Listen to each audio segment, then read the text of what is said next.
I'm going to talk about cargo van contracts and cargo van load boards on this segment of the Gig Geezer. If this is your first time checking out the Gig Geezer, if you're a returning visitor of the Gig Geezer, hey, thanks for coming by. And if you would not mind, hit that subscribe button, give my content a thumbs up, share my content among others, and I definitely welcome your comments in the section below. When I've shared in previous Gig Geezer segments, I'm still trying to figure things out. I really am. The brain work is on figuring out what may be the best situation for me as a cargo van owner. I realize there's a big world out there, but I'm approaching 2 months into this venture.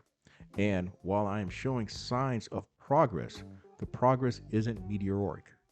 I have shared that I would like to be in a situation where my money earned is on the real stuff. I'm talking about the loads that justify my reasoning for owning a cargo van. And I have had a few spot opportunities that has given you and me a glimpse on how it can be done. Last week, for example, I made $1,662.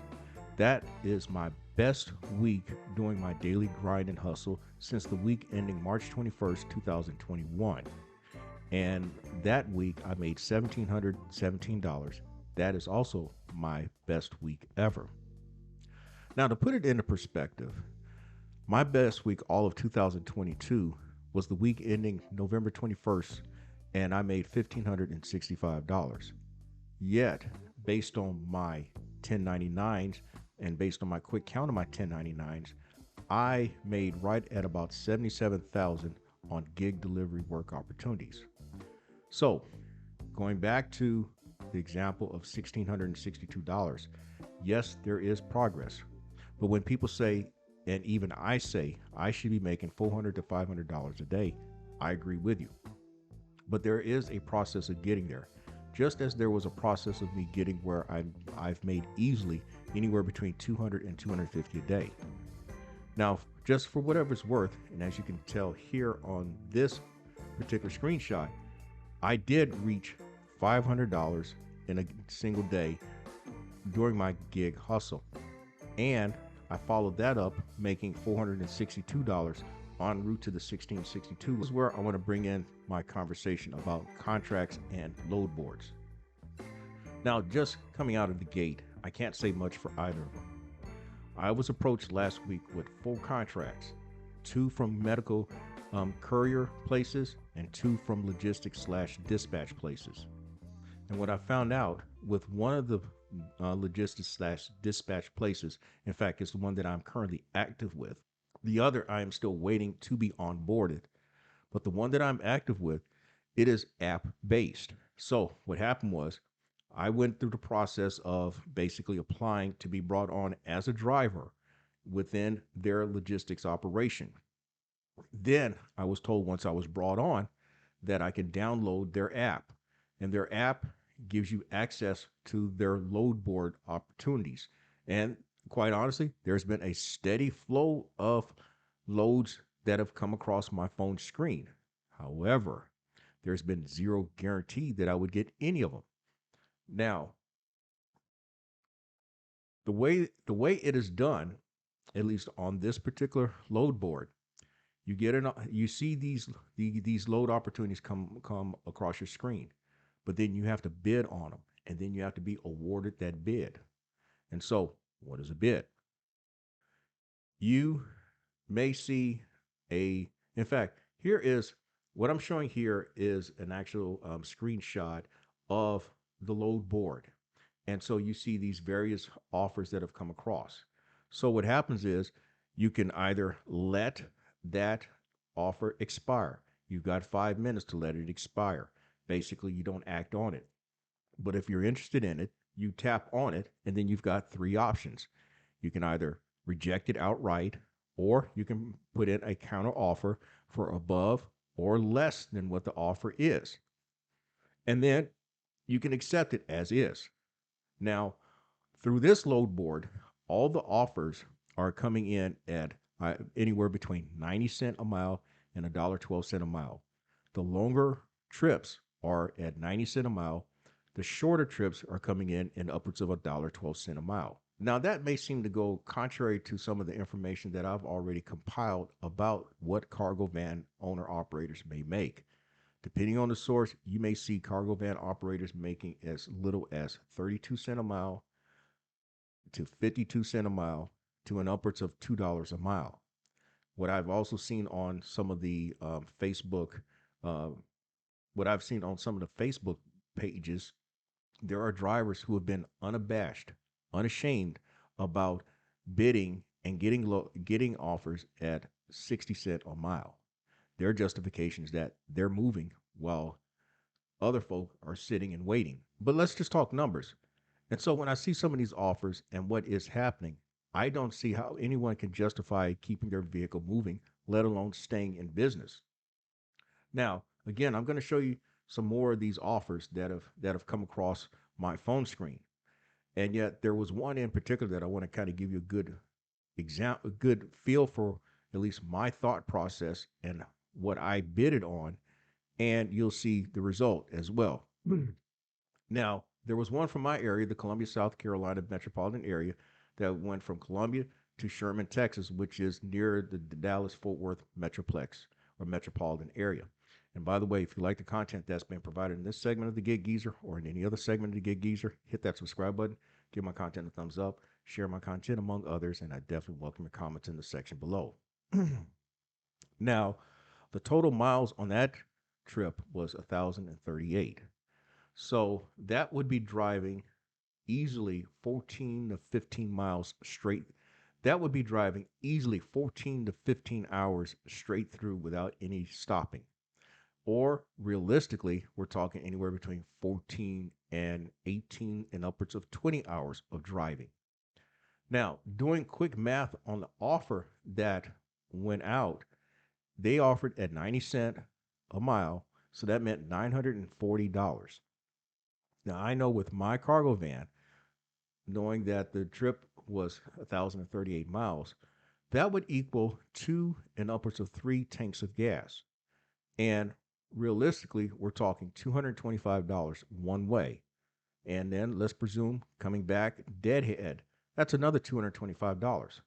So just on gas alone, we're talking $450. And then I'm clearing $490. So I'm thinking I'm going to bid coming out the gate 2,000. My thinking is, why not ask for $2 a mile? But then I saw this bid come out again three other times, and so I put in three other bids. One at $12.50, just for the hell of it, at $1.25. But the one that I really had more conviction about was at $14.25, which is somewhere around $1.50 a mile. And then there's another one I put in at $17.50. Now, my justification for using the $1.50 amount is that when I put in at $1.50, that allows me to cover my gas, but then also make the 900, at least the $940. Now, just this brief exposure to load boards tells me that bidding on these load boards, at least at this juncture, at this point, is nothing more than a race to the bottom. And it was kind of confirmed based on the conversation I had with the logistics folk, in which I asked them, hey, look, are we really in a race to the bottom? Didn't really want to come out and say that. But he did say that this is a slow time of the year and that a lot of drivers will, as he said, underbid. But he never would commit to saying, well, now when I kind of went further into the conversation, I challenged him on, I mean, don't you think that these drivers are basically, you can't, they don't you think that these drivers can't even justify keep putting money in their tank if they're doing this? He wouldn't comment on it. But at the same time, he did say, hey, look, it's the same money. It's the same money. In other words, there are other people who are making money regardless of the fact that the driver may not be making any money in the process, just to say that they're actually moving. So hopefully you understand what I'm saying at this point. But I want to give you a better illustration. Now, many of you who are subscribers on the Gig Geezer channel know come from the gig food delivery aspect and the last mile aspect. So we're talking the DoorDash and the Grubhubs and the Uber Eats. So imagine, and I'm going to show here just for illustration's sake, some of the offers that come across on our screens from DoorDash or maybe even Grubhub or Uber Eats. And some of these are outrageous offers. But just imagine using round numbers. You get an offer from DoorDash, 3 items from Acme Burger Shack, okay? The total miles is 10. The offer amount is 9. There's a high probability that many of you would, I would venture to say there's a high probability that many of you would decline that offer. I know that I would. That is 100% decline.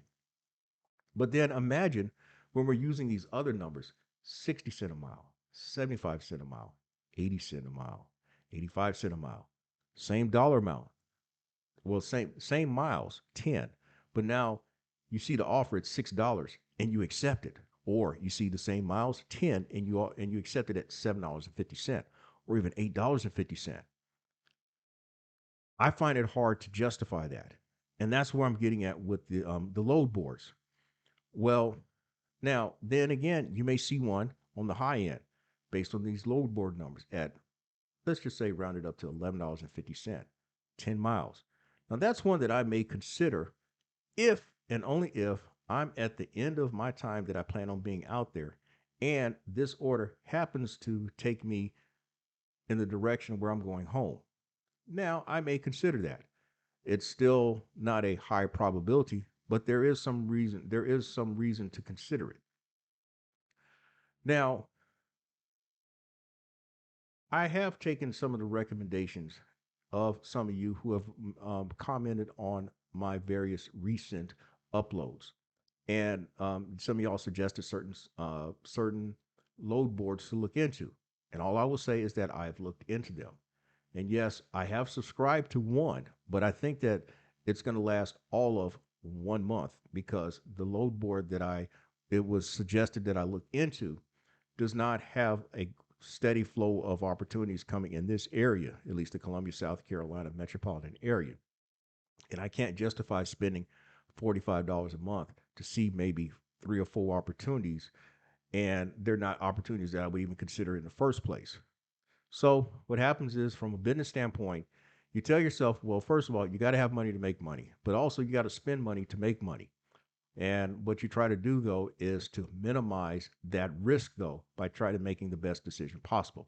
And by the way, if you like the content that's been provided in this segment of the Gig Geezer or in any other segment of the Gig Geezer, hit that subscribe button. Give my content a thumbs up. Share my content among others, and I definitely welcome comments in the section below. Now, I'm going to talk about these contracts, at least the contracts from medical courier places. Now, that's another one that a lot of people are saying you need to look into. Y'all need to get in on that money that's out there. Well, I'm going to share my experience with the 2 contracts that I received last week. The first one offered $145 a day. And I would be driving 5 days a week.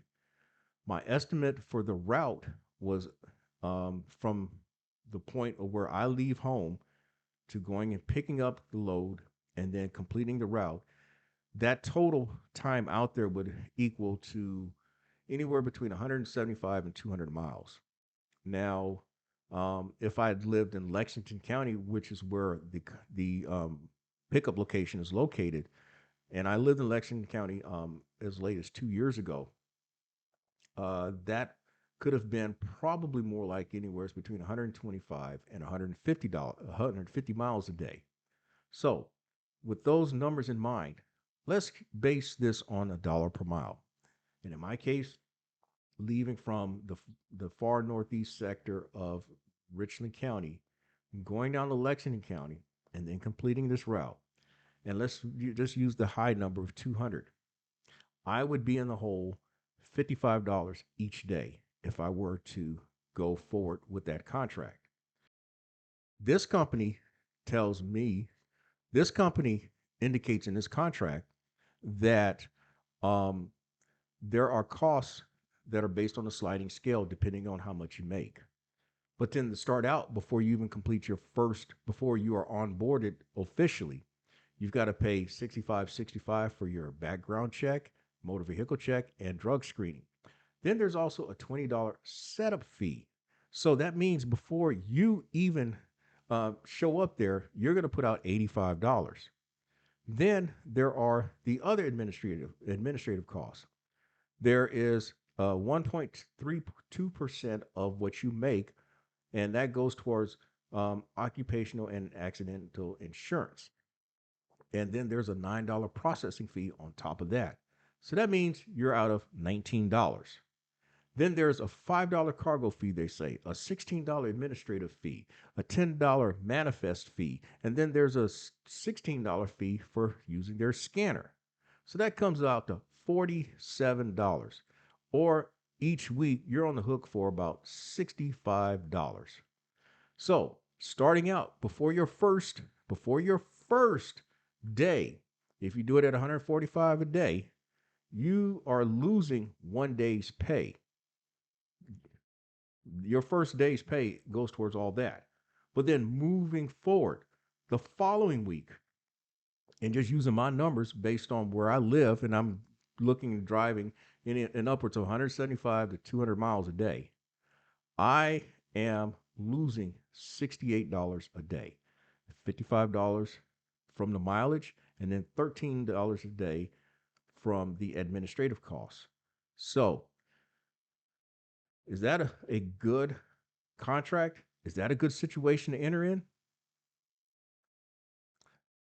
Now, the next contract that I received is from a place that deals primarily with Medicaid clientele or Medicare clientele. And I suppose since they're dealing with governmental agencies, both at the state and federal level, there are a lot of things that one's vehicle has to have in place to be in compliance. Not to mention, there's a lot of things that the driver has to do to be in compliance, and these compliances are usually maintained on a yearly basis. So what I found interesting was the fact that through all the material that I had emailed to me, none of it mentioned how much you're to make.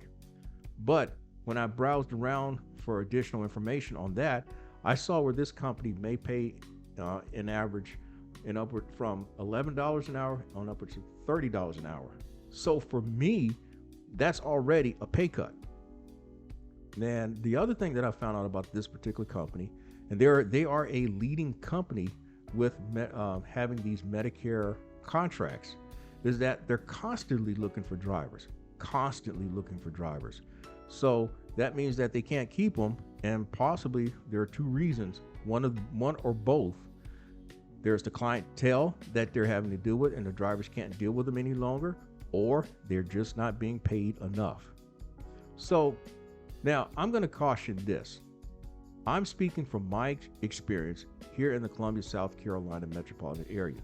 If you're in a larger market, say like Charlotte or Atlanta, which is in my immediate region, you may have a different variety of opportunities that may come your way, and some of them may even be more favorable. So the experience that I have had so far may be completely different from yours, but it may give you an idea of some of the things that you got to look out for in the process. And so with that, hopefully this information will help you. Hopefully this information kind of give you a different perspective than what's being shown out there. Maybe the information I'm sharing with you may give you a more realistic idea of what's going on out there. And with that, if you like the content that's been provided in this segment of the Gig Geezer or in any other segment of the Gig Geezer, hit that subscribe button, give my content a thumbs up, share my content among others, and I definitely welcome comments in the section below. I'm Edward Lane, and as always, may your grind and may your hustle continue.